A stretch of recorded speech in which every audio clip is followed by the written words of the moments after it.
Pues habíamos dicho en el periodo de las grandes cruzadas, que las cruzadas, como toda guerra, enajenan, embrutecen, hacen al ser humano torpe, lo hacen insensible y desde luego lo desubican. Y las cruzadas no fueron la excepción, a pesar de que se le llamaban guerras santas, ¿no? Hacían a la gente bruta y producían hombres que en nombre de la fe lo que hicieron fueron atrocidades. Y desde luego, pues para justificarse las cruzadas, en muchas ocasiones se inventaron unas historietas religiosas increíbles, donde se perdió de perspectiva aquellos grandes pensadores de la Iglesia del segundo siglo, del tercer siglo, que apelaron inclusive a los argumentos filosóficos más altos, más fuertes, para con ello demostrar que ellos estaban al mismo nivel o en un nivel superior. Y desde luego todo eso se perdió en el periodo de las cruzadas. Cuando las cruzadas terminan, pues como acontece en toda región, en todo país, una vez terminan las guerras, pues empiezan a reconcentrarse las gentes y empiezan a reconstruirse los pueblos y empiezan a reconstruirse las sociedades. Y en algo entonces hay que ocuparse, porque ya de muy poco sirve la espada o la lanza o el fusil o el arma de fuego.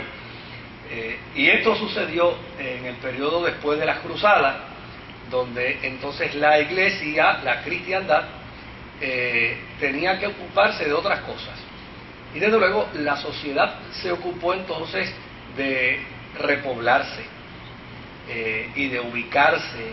Y se acuerda que hablamos entonces que se desarrolló inclusive una nueva élite de la sociedad que se llamó la burguesía, y que este proceso elitista trajo también como consecuencia otro fenómeno, el fenómeno de la herencia musulmana, que era obviamente el campo de las artes, el campo de la música y el campo intelectual, porque no podemos negar que de los árabes Europa aprendió las matemáticas, aprendió la medicina, aprendió la ciencia y aprendió otras artes.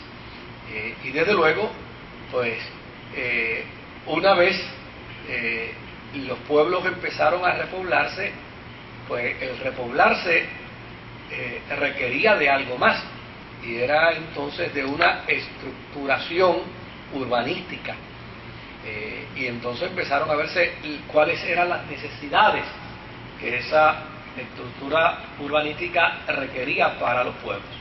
Así es que nos habíamos quedado ahí, y desde luego el evento importante es que la actividad teológica ya no dependía tanto del púlpito, que fue la teología, primero la actividad teológica de la iglesia primitiva dependía de las cartas.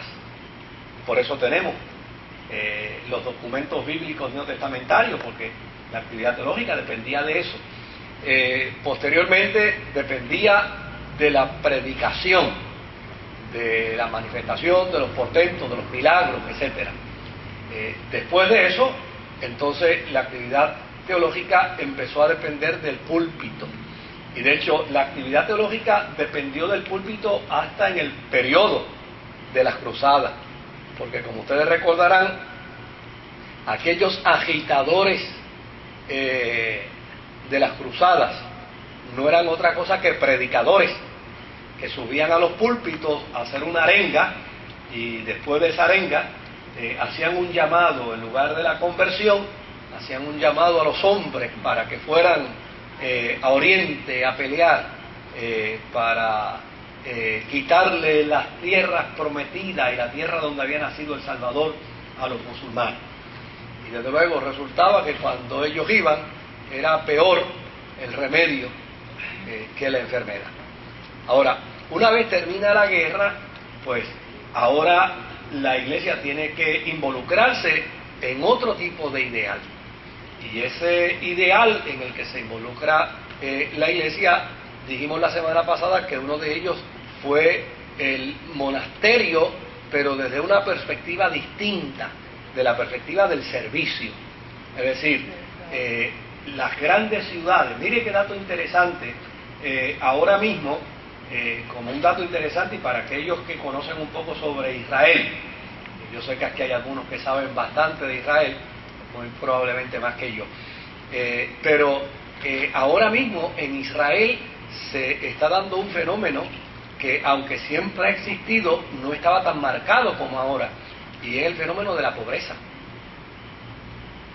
Y ese fenómeno de la pobreza está surgiendo como resultado de la cantidad de judíos que está llegando a Israel. Pues obviamente no hay cama para tanta gente, el Estado no puede seguir manejando esa situación. Y de hecho hay ahora mismo ministerios inclusive cristianos, sionistas, que están dando apoyo al pueblo judío precisamente para poder manejar esa situación. De hecho, una de las razones por las que Israel ha hecho un detente en el proceso bélico de los pueblos estos vecinos es el factor económico, o sea, se está manejando eso. Los que vieron la película de la venganza, no, como resultado de la matanza de los deportistas, ¿cómo se llama? Múnich. Recordarán que una de las cosas que se enfatizaba dentro de la película por parte del Estado judío, era que había que hacer todo el proceso no solo de manera discreta, sino de manera económica. O sea, estos que iban a ser enviados tenían que cuidar la finanza, porque llana y sencillamente... bueno, sí, pero como resultado de esa realidad se les concientizó mucho, y en la película aparece en varias ocasiones enfatizándosele precisamente en la buena administración del dinero que se le va a dar, porque realmente cuando los pueblos empiezan a desarrollarse, mire, una de las preguntas que mejor respuesta puede dar, digamos, a la problemática que nosotros tenemos es la sobrepoblación. O sea, Puerto Rico es un país demasiado pequeño para tener la gente que tiene. Tenemos 4 millones de personas, eso es sin contar todas las personas que han llegado y obviamente por alguna u otra razón no se han registrado. Y desde luego, oiga, uno nota la diferencia. Yo en las vacaciones me di a la tarea de viajar por la isla y uno nota inclusive la diferencia aquí mismo. Por ejemplo, yo fui a un restaurancito en Mayagüez, una cafetería, oiga, y trataban a uno a cuerpo de rey, donde el restaurante aquí carísimo no tratan a uno igual. Y desde luego la razón de eso es precisamente porque muchos de los pueblos de la isla, al no estar sobrepoblados como el área metropolitana, pues la gente interactúa mejor, la gente es más afable, es más amable, es más hospitalaria, etcétera.